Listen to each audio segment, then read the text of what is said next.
Welcome everybody to another YouTube Hangout. I am super excited to be here with my special guest, Michael Gerber. Now, most of you probably already know him, but just in case you don't, Inc. magazine called him the world's #1 small business guru. He's helped inspire and motivate millions of entrepreneurs around the world. He's the author behind the legendary book, The E-Myth, which is required reading for any entrepreneur. I've read it, and the lesson of working on the business and not just in the business really struck a chord with me. And now in his 80th year, he's working on a new project called The Course, Beyond the E-Myth. Michael, welcome aboard. Well, thanks. Love being here.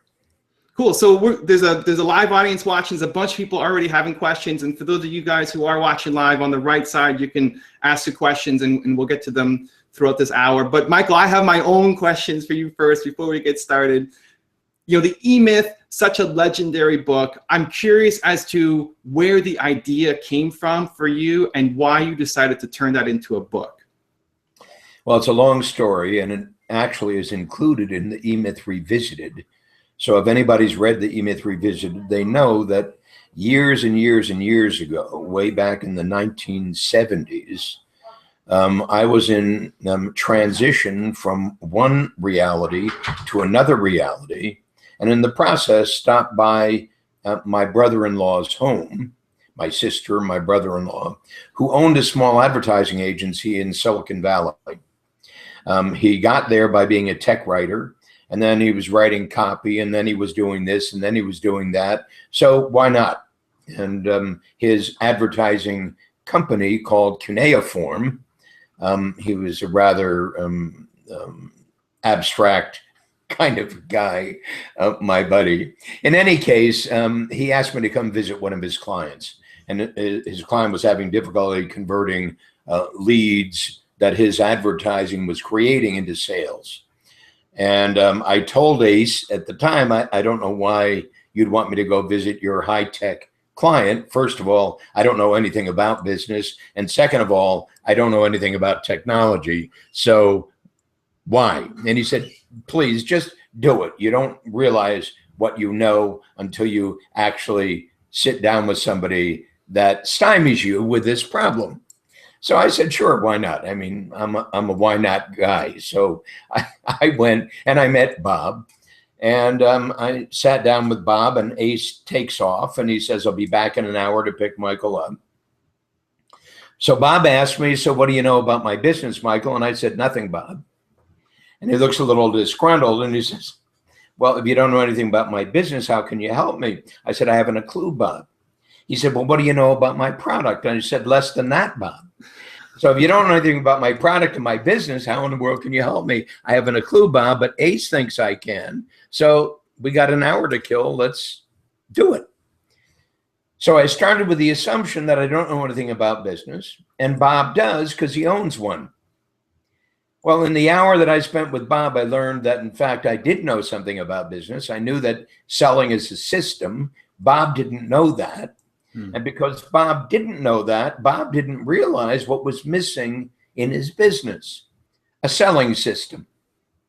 Now, how did I know that? I knew that because I learned how to sell encyclopedias. I knew that because I learned how to sell insurance. I knew that because I learned how to sell just about anything that was calling to be sold by creating a system to do it. Because if I couldn't create a system to do it, I couldn't replicate myself, meaning there was no ability to scale the business you follow. Otherwise, it just depended upon Michael or Jerry or Jim or you or whomever. And he became my first client. So when Ace came back to pick me up, he said, so what happened with Bob? I said, great, he just hired me. He said, what do you mean he just hired you? You don't know anything about business. You don't know anything about his product. How in the world can you possibly go to work for Bob? I said, Ace, I told you that before I met Bob. But what I learned is I know something Bob doesn't. And he asked me if I could help him create that selling system. So that was the beginning of the E-Myth, Evan.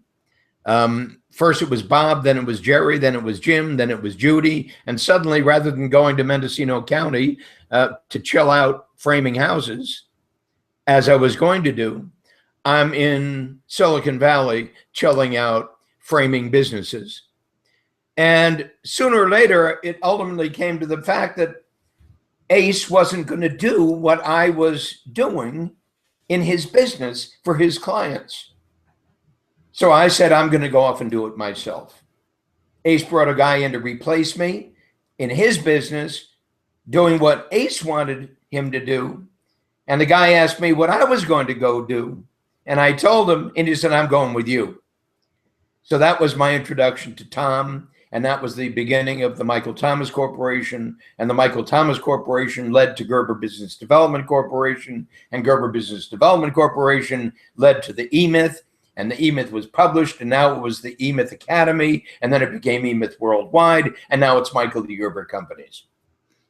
And during all of that time, we've worked with over 100,000 small business clients in 145 countries, doing exactly what I did with Bob, but bigger, to teach them how to go to work on their company rather than in their company, to create a scalable company so that you could, in fact, grow it and grow it as grandly as you wish to.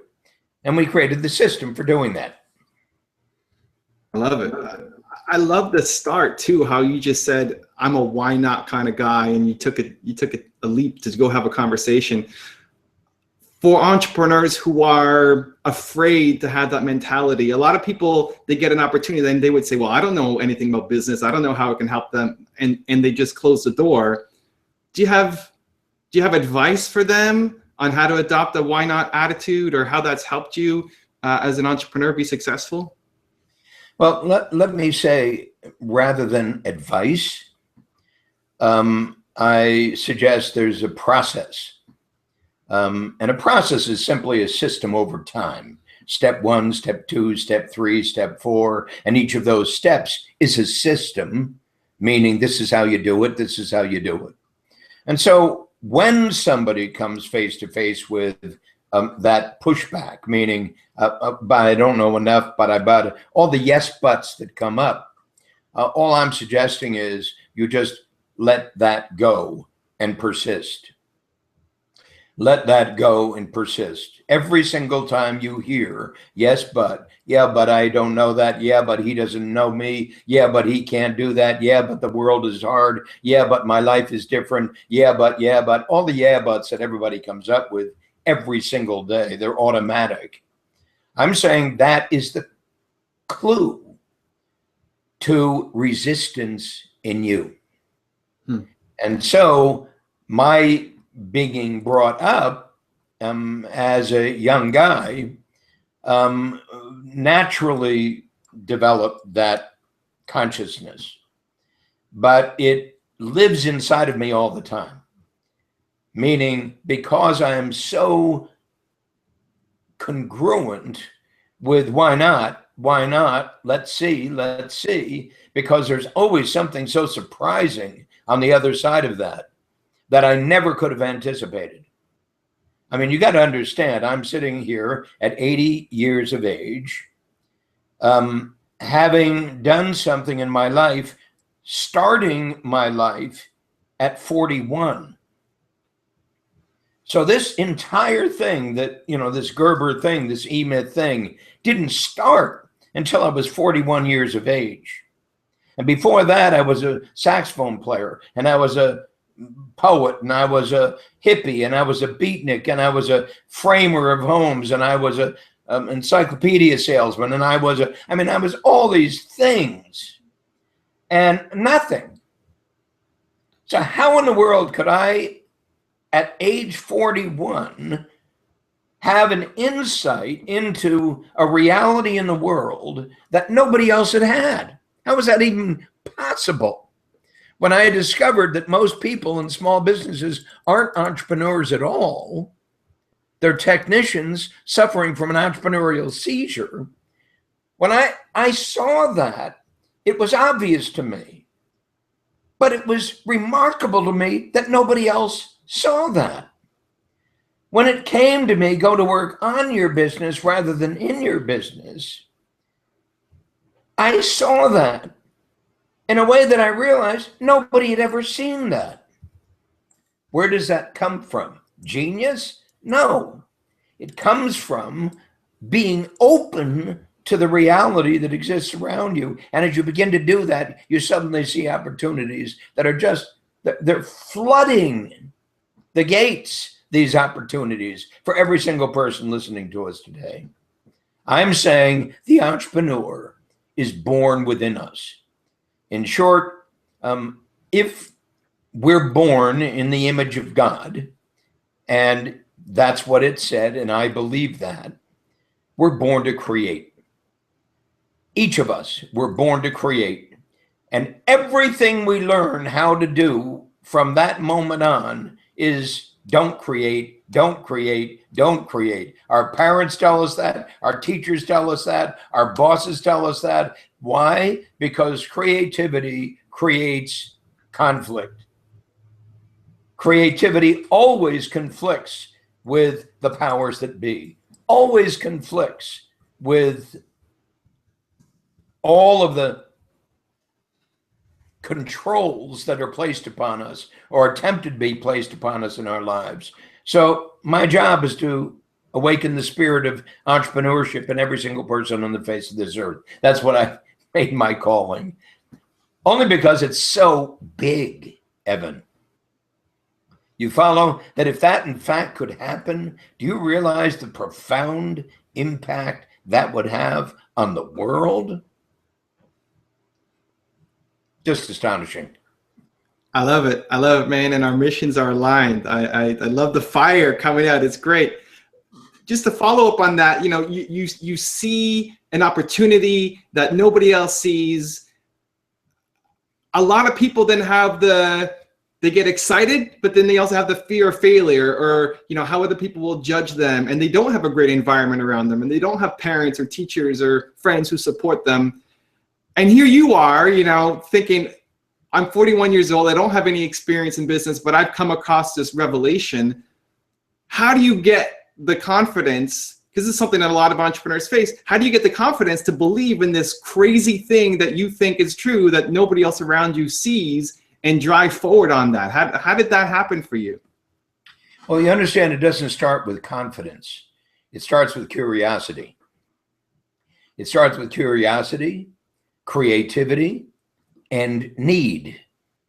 So it starts with curiosity, creativity, and need. And all of those things work together in a way harmoniously and sometimes not, but constantly moving it forward. So you understand the confidence comes from the reaction you get as you take a step in that direction. So you got to understand, it's not that opportunity is sitting there waiting. It's that problems are sitting there waiting. Every place you look, there's a problem. Every place, every person you talk to, he's got a problem. And if they don't say they've got a problem, they're just hiding the problem because they don't want to admit to the problem. People think, Michael, you're so negative. I mean, why aren't you positive about all of these things? I'm saying I'm the most positive guy you've ever met, but I'm positively certain that everybody is suffering from limitations. And these limitations say, yes, but, yes, but, yes, but, yes, but, that voice I spoke about earlier. And I'm suggesting that that is in itself an invitation to discover, so what's missing in this picture? So when I went to meet Bob, what was missing in this picture was in fact a method to sell his product.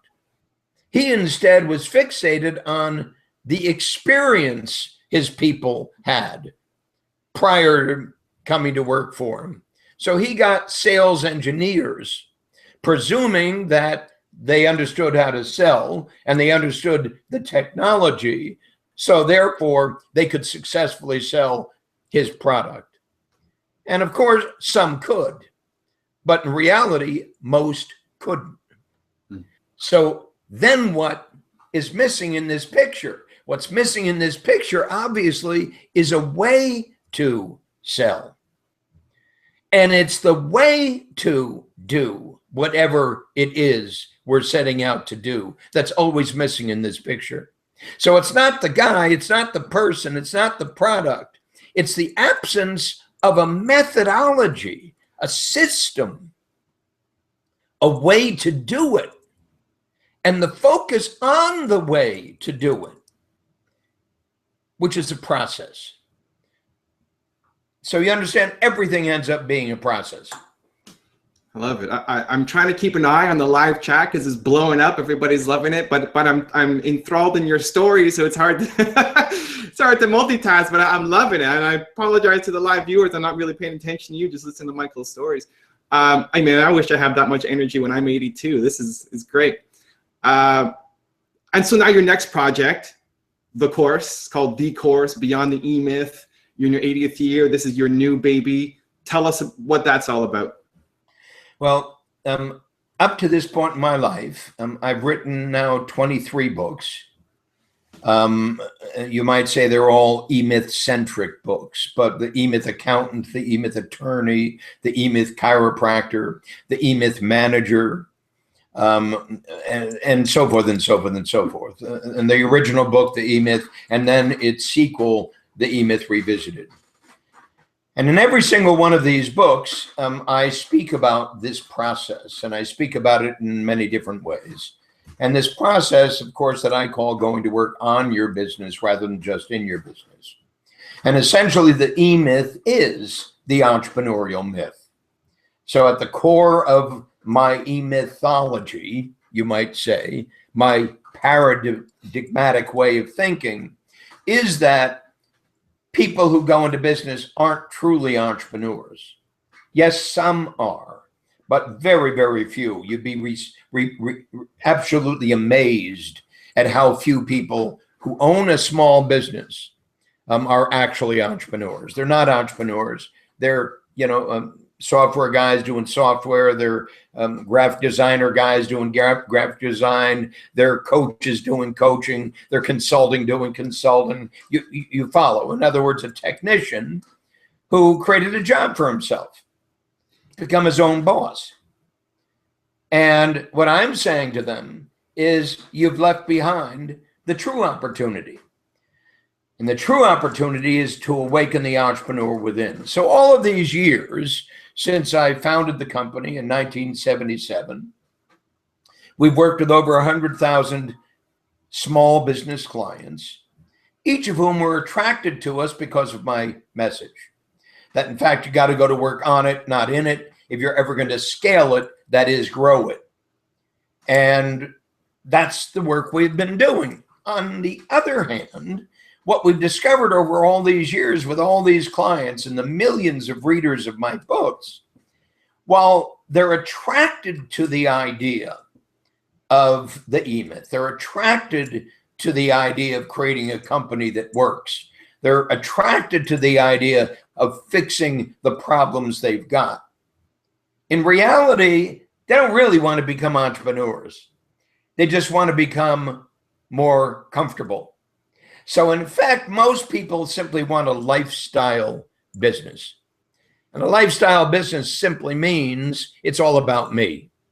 Meaning I want to have a business, I want to be in business, I want to be my own boss, to create a lifestyle that I would enjoy, to take time off, maybe 4 hours a week, I'll do this, maybe 2 hours a month, I'll do that. Maybe I'll go to Spain when I'm called to, maybe I'll go play golf 16 hours a day. I don't know, whatever it might be. But they're not Steve Jobs. You understand? They're not, but of course they're not Steve Jobs. But they're not Bill Gates either. And they're not Howard Schultz either. And they're not Mary Kay Ash of Mary Kay Cosmetics either. Meaning they don't want to create something hugely beyond what's comfortable for them. And I'm suggesting that, in fact, with all of the people we've worked with, only a very small few ever truly started out to awaken the entrepreneur within. They started out to make their business work better, but not to make it grow beyond where it is right now. So in these later years of my life, I decided, screw it. I'm going to get them to do it. And I'm going to do that by making it easier for them to see the totality of the process from going from a company of one, you, to a company of 1,000, all them. And I referred to a great client of mine, Infusionsoft. I'm sure you must know of Infusionsoft. Yep. And when the guys of Infusionsoft came to the dreaming room that I was leading, it was a 2.5-day intensive that I did, so that you could discover your dream, your vision, your purpose, and your mission, to discover the why you're doing this and why you wish to grow this and what it's going to look like when it's finally done. When these guys came to the dreaming room, what they were really looking for was the E-Myth, meaning they really wanted to get the systems down. They were engineers, they were computer guys, they were software guys, they were, you understand, they wanted to get the system down. So they asked me, so what's going to happen here in the dreaming room that's going to help us get the system down? I said, let's not worry about getting the system down. Let's just open the door to your unconscious in a way that you've never done before. And let's discover, in fact, what's really there waiting to be born. So 2.5 days later, these guys left the dreaming room with this impassioned view, not only of what they're here to do, but of the people who are here to do it.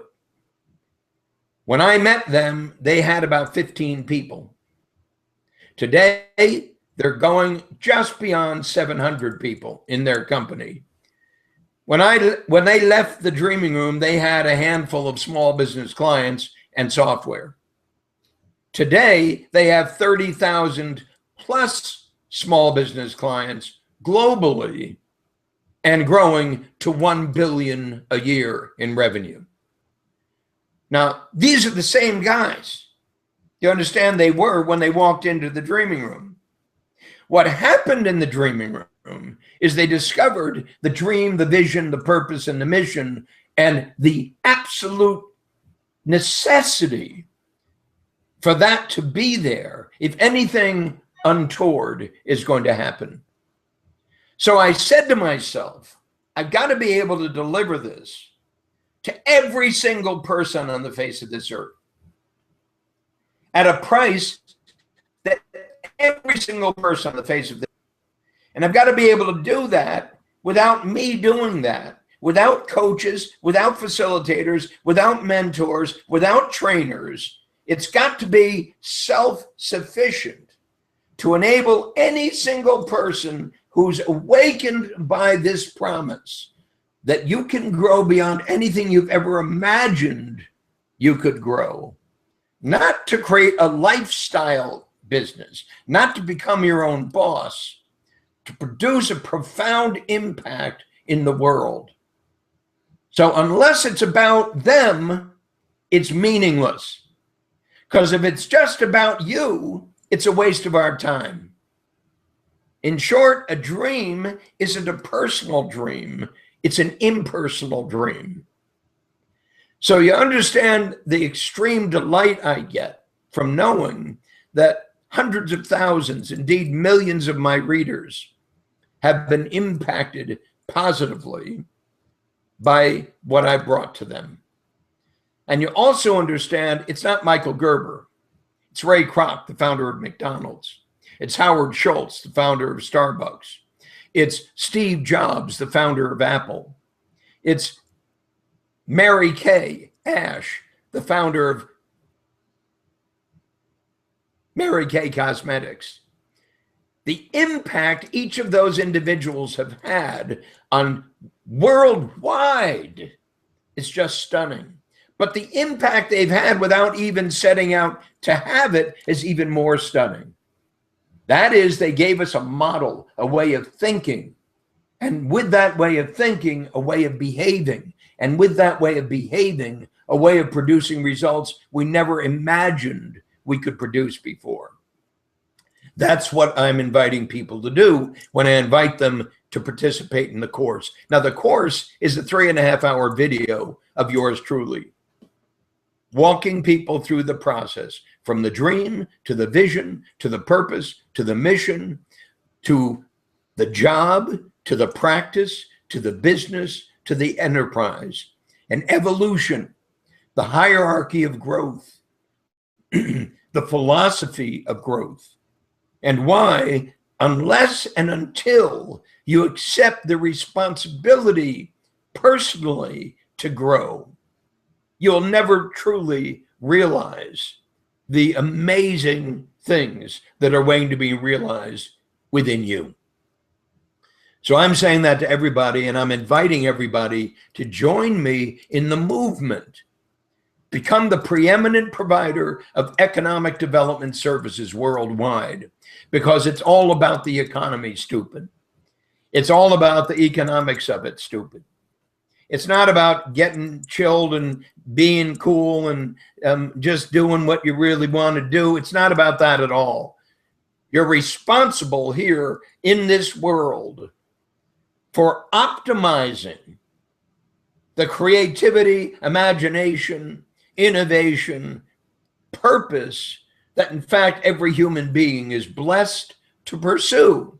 To the degree you fail to pursue it, shame on you. To the degree you're open to it, welcome to the club. And so my job is to bring that to every human being I can bring it to. And that's what you're helping me to do here, Evan. I love it. I love the fire. He's bringing fire. People are asking in the comments where people can find it. I've actually added a link in the description of this video that has the full link to go check out the course and all the information on it. So you can check it out there. And tell everybody who's on this call, every single one of you, hear this. Don't say yes, but.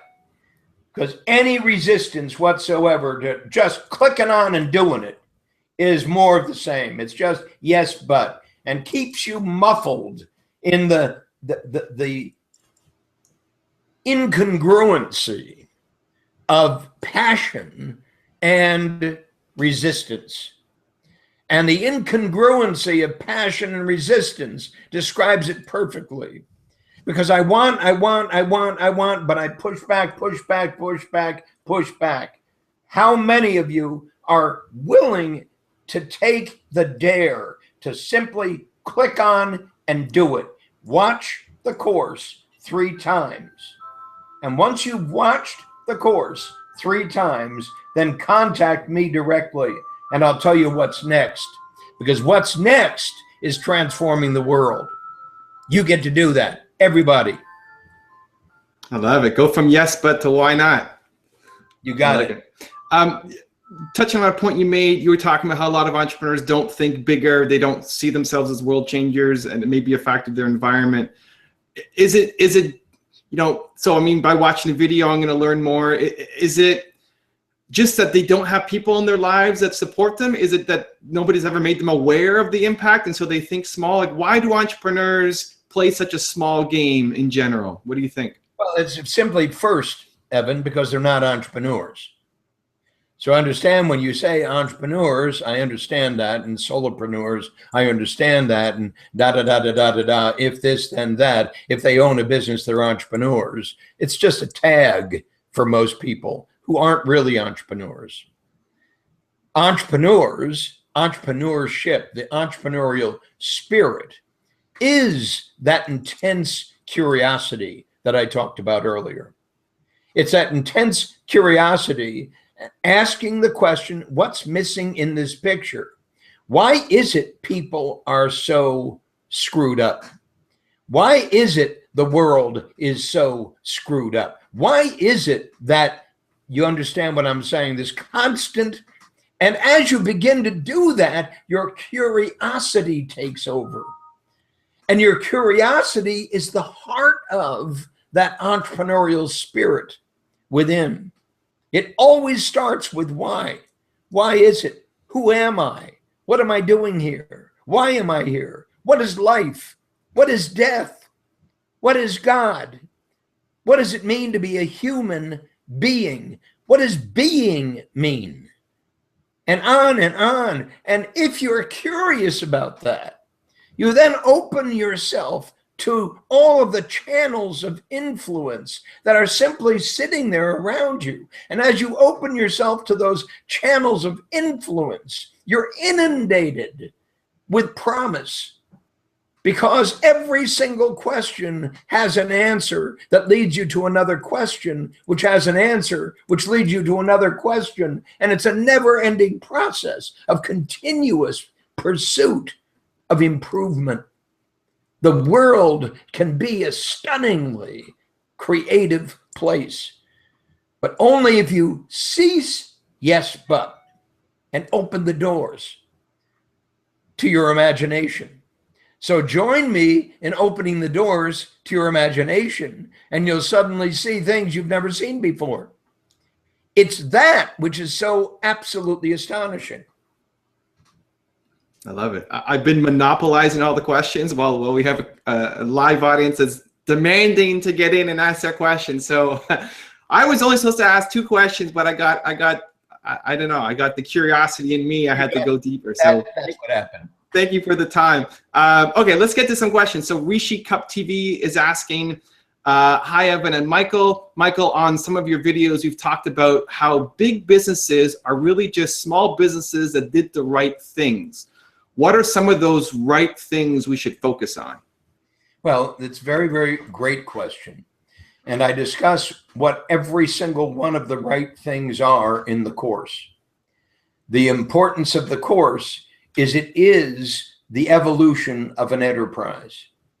That's the subtitle of it. Beyond the E-Myth, the evolution of an enterprise from a company of 1 to a company of 1,000. All of the right things, every single one of the right things are included in that 3.5-hour video. So I'm going to say to you, go watch the video and you will have the complete answer to your question. But first and most importantly, the first and most important right thing is to open the doors to the possibility that there is something in your life you have never seen before, and someone inside of you you have no relationship with. It's opening the doors to your imagination, your curiosity, without triggering yes, but, resistance, but if only, but I can't, but I don't, but I didn't, but I never, etc., etc. All of those things that keep on coming up as simply excuses why I'm unwilling to open the doors to my imagination for fear of what might walk in. So the terror of the unknown is what keeps everybody tiny, everybody small, shivering in their timbers, terrified that, oh, if I listen to this madman with his Panama hat, he's going to ask me to wear a Panama hat. I don't want to wear a Panama. You see how it goes. It goes on and on and on. So my gift has been, I've been blessed by the teachers that I've had in my life to open the doors. And as I open the doors, stuff walks in. My saxophone teacher said, you don't make music, Michael. Music finds you. Your job is to practice. So you'll sound stupid at the beginning and you continue to practice. And you sound a little less stupid as you continue. And you continue to practice. And one moment, the music shows up. And that happens. It's such a shock when that happens because you are completely unprepared for it. It's in fact opening yourself up to what you're completely unprepared for, not what you're prepared for. You can't get prepared for this. You'll absolutely do the wrong thing.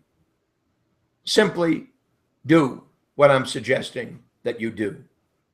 and do it. It's that simple. Just freaking do it.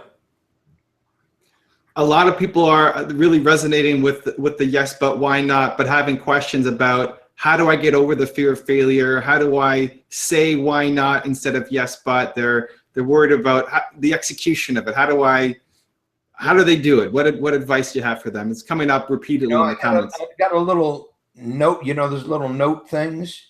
Yeah. And someone once asked me, yeah, but I'm afraid, but I'm afraid, but I'm afraid. You were so unafraid, Michael. And I said, but that's ridiculous. Everybody's afraid. Everybody. Einstein was afraid. Steve Jobs was afraid. I'm afraid. You're afraid. Every one of us are afraid.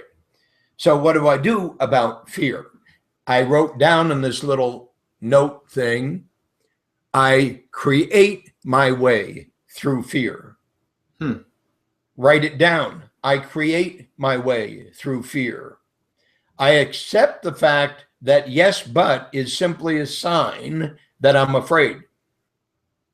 So my inner voice comes up with all the reasons why not. I'm suggesting the minute you know that, you simply go beyond it. So how do you overcome your fear of success? You become successful. And then how do you overcome your fear of becoming even more successful? You become even more successful. And how do you overcome your fear of becoming even more successful? You simply become more successful. Meaning you just keep doing it. You understand? You just keep doing it. What do you keep doing? What you're called to do. If it's beyond where you are, if it is where you are, more of the same, I'm saying you attract to you this mindset. Old co, new co. New co is what's next. Old co is what exists today. Old co is always what exists today. And most people hang on to old co for fear of losing old co. So they don't risk creating new co. You follow? Let go. The minute you let go, you understand there's just now. And now there's no fear because there's no then, there's no past, there's no future, there's just now. Now we're in it. Now we are it. Now we're creating it. Now we're evolving with it. Now we're discovering what in fact is true, what isn't true, what inhibits me from seeing what's true, et cetera, et cetera, et cetera. I mean, it's called being alive. That's all it is. It's called being fully alive. When you talk about fire, it's just energy. You understand? It's just energy. What's life? Energy. What's creativity? An expression of energy.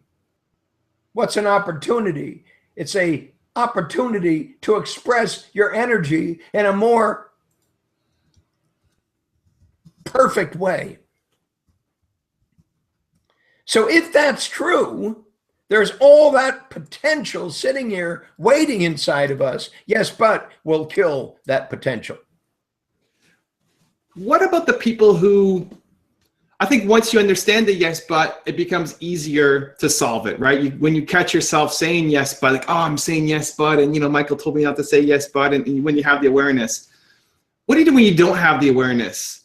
When it's just that fear or that reaction is just so subconscious that you don't even realize that you're holding yourself back constantly. How do you break free of that? Is awareness the first step?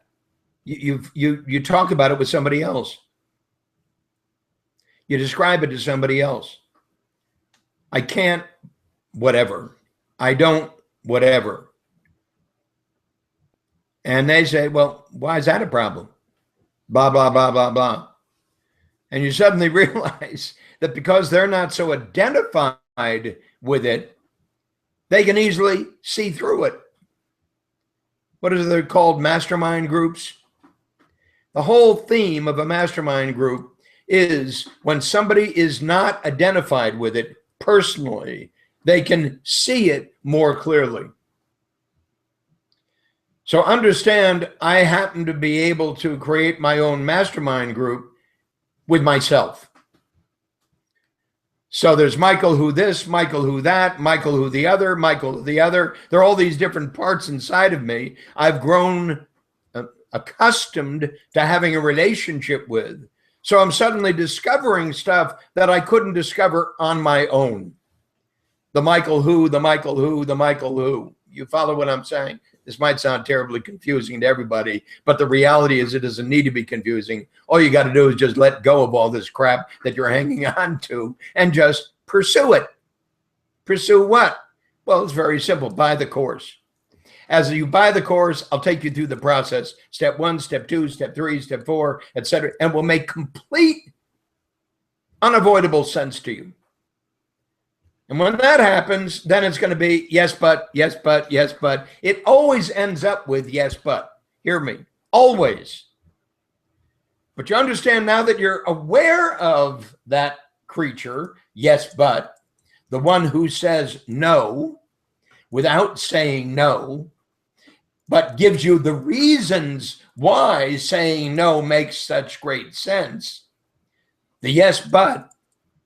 The yes, but is in every single one of you. You're saying it right now. Yeah, but, yeah, but, yeah, but, yeah, that's good, Michael. But, yeah, but, yeah, but. Every single time somebody does that, all he or she is doing is providing themselves with an excuse to not act.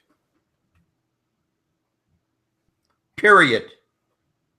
So when Ace said, come over here to see, he said, well, Ace, why, blah, blah, blah. And he said, yeah, okay, well, let's do it. Who the hell knows what's going to happen? In fact, had I not gone to that meeting, I wouldn't be talking to you today. I'd be framing houses in Mendocino County or something. Do you understand? I mean, just get that. And the minute you get that, you'll understand that all of this is already here for every single one of you. You just don't see it. And you don't see it because you're enclosed in this prison. Your mind has enclosed you in a prison that will not allow you to see outside of it. I'm opening the doors to your prison. You're free. Now what? I love it. And I love that you mastermind with yourself too. I think that's interesting.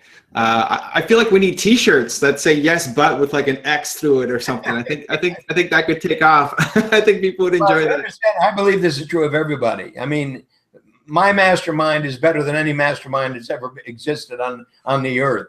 You understand? I could sit down and talk to all these people, and I discover that, in fact, there are more solutions inside me than I've ever discovered outside of me. Now, that sounds terribly narcissistic, but it really isn't. I'm suggesting that rather than needing to go out and already within you are the answers to questions you haven't even asked yet. It's knowing what the questions are that's most important. Because somebody could ask me a question, and this happens to me all the time in the dreaming room, for example, or even on calls like this. They'll ask me a question, and I'll give them a completely different answer to a different question. And my wife always says to me, Michael, you're always answering questions they never asked you. I said, no, I'm answering the question they should have asked me. They just didn't know what the question was. So, having said that, any more questions? Well, there's tons of questions, but now I'm curious, what questions should we ask you that we're not asking? Why am I here? Why am I here? We think we know the answer to that question, to do this. Why am I here? Now that sounds terribly abstract. But in reality, we don't know why we're here. We don't even know what here is. We have no understanding or true understanding of what a human being is.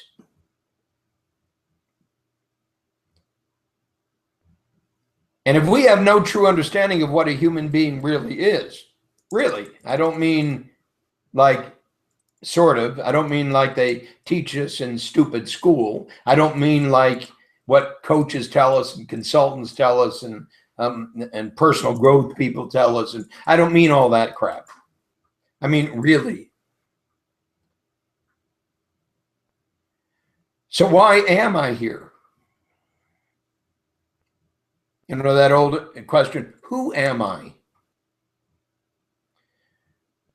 And the minute you begin to ask questions, everybody shuts off, or it gets very, very quiet in the room.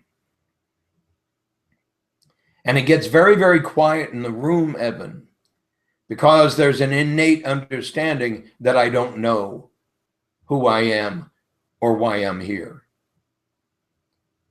And because I don't know who I am and why I'm here, I have all of these other seeming problems of being dissatisfied with how I am here.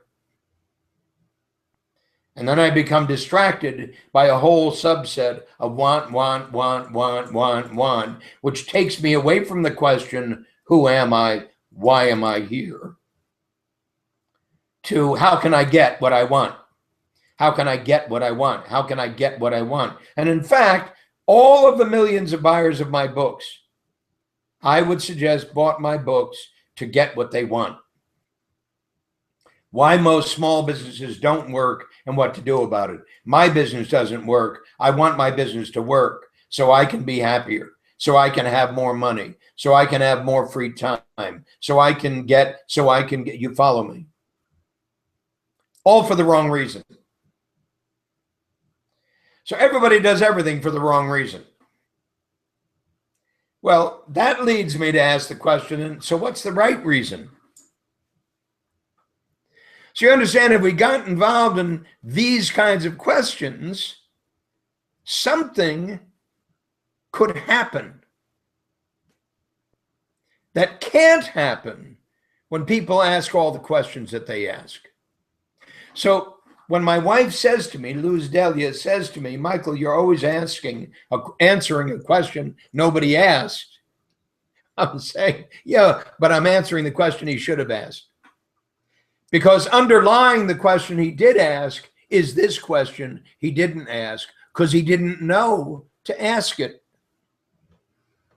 Which then suggests he's going to discover something deeper, more meaningful, more genuine, more authentic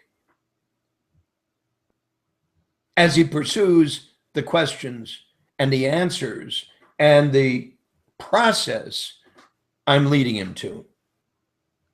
And that's not my narcissism or my ego saying that. It's just freaking true. It's hard to ask another question after that answer. But that's good, because you see what happens then as you begin to go, you begin to realize it stops you. And there's something very, very powerful about stop, because it brings you to a different place in yourself. Your entire expression on your face changed as I was sharing this with you. Because you were trying to, remember that expression, grok? You were trying to understand, experience what I'm talking about.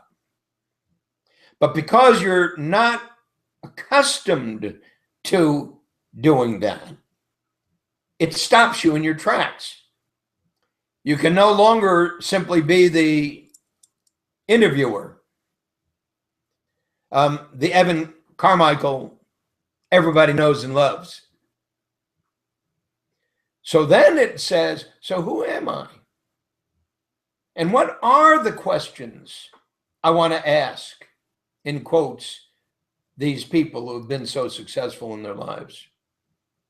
How do I get to what really moved him? What really motivated him? What really inspired him rather than his rap?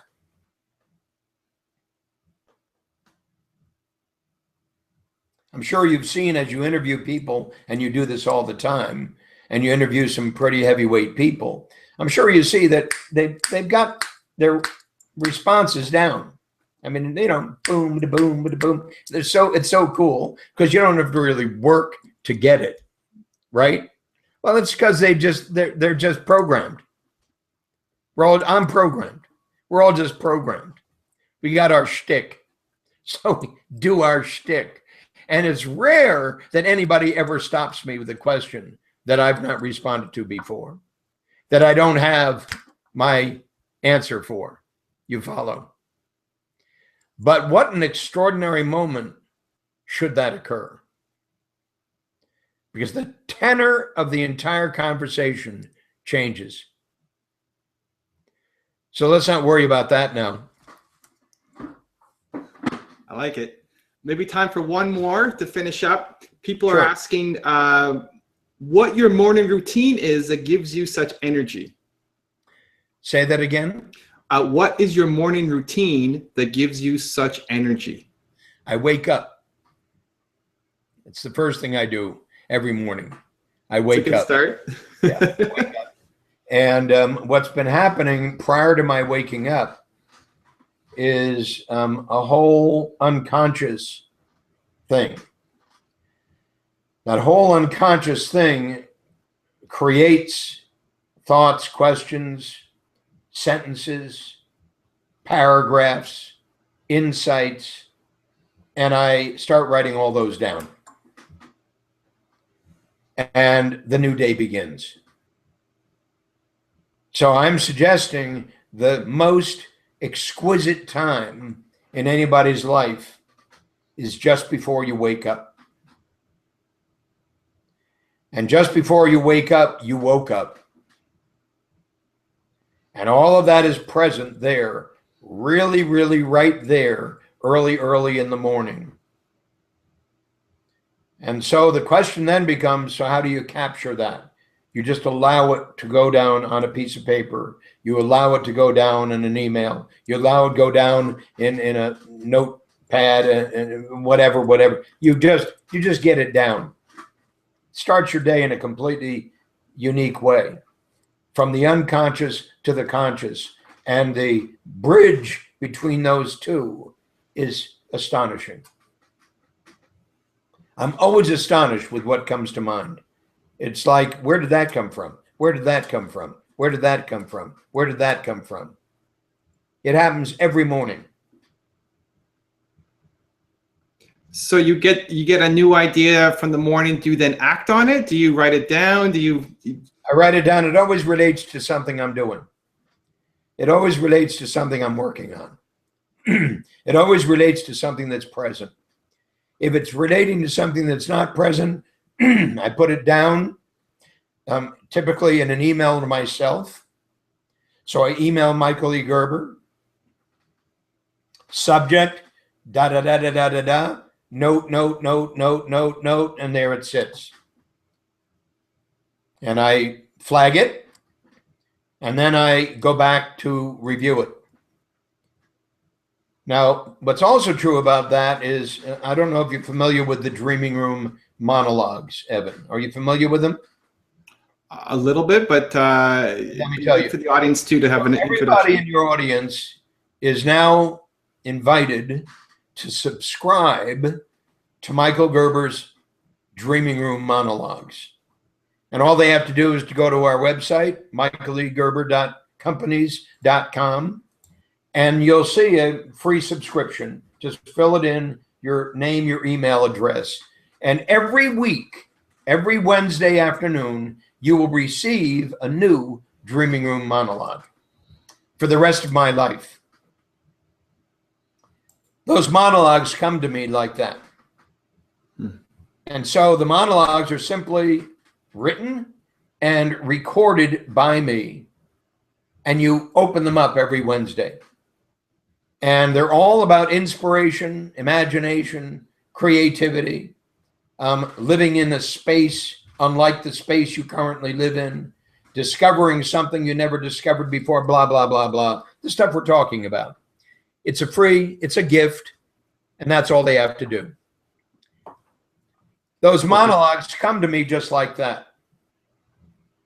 So also, I'm suggesting your best ideas come to you just like that. So what if you were to sit down and write those best ideas just like that every day and created a form for them? The form I created for them is called the Dreaming Room Monologues. And welcome to the Dreaming Room. Every single one of you get to do that from now on at absolutely no cost. All you have to do is click on and boom, it's done. I just went to look it up and signed up, and it wasn't in the initial description of this video, but I'm going to add it in for those who are watching. So after we finish, you'll be able to check it out in the description. It's a gift from Michael to everybody who you know.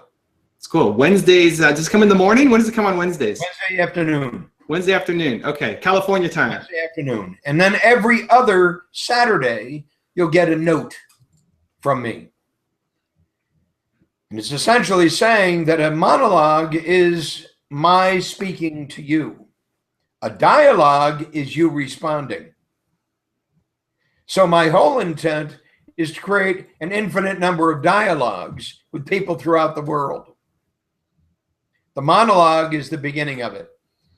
Every other week, you'll receive a note from me, which essentially is me talking to you, who in fact is a subscriber to my monologues, suggesting an opportunity for you to take advantage of. So it's all about a relationship. So my commitment, Evan, in this stage of my life is to create a relationship with 1 billion people on the face of the earth, each of whom are struggling to go beyond where they are. My aim is that by suggesting, by inspiring, by teaching, by engaging, they will go beyond where they are, because it's very simple for somebody to do that. All you have to do is ask. It is very simple for somebody to do that. That was the reason for creating the course. Something very simple so that you could do that. Go beyond where you are. I love it. We're bumping up against the clock. It's crazy how quickly an hour can go. The comments are off the charts. People are really, really excited. People are writing in. Thank you for inviting this man. What great advice. Guys watching, I've updated the description so you can learn about the course in there. You can also sign up for Michael's Dreaming Room monologues. I just did myself. I'm looking forward to Wednesday getting my first message. Michael, thank you so much for spending your time with us. The energy you have is amazing. I took some notes myself, and I know it's going to have a huge impact on my audience, and I really appreciate your time. Well, it's my delight, Evan, and thank you to all of you who have joined us, and I look forward to seeing you all again. My pleasure. Take care. Thank you, Michael.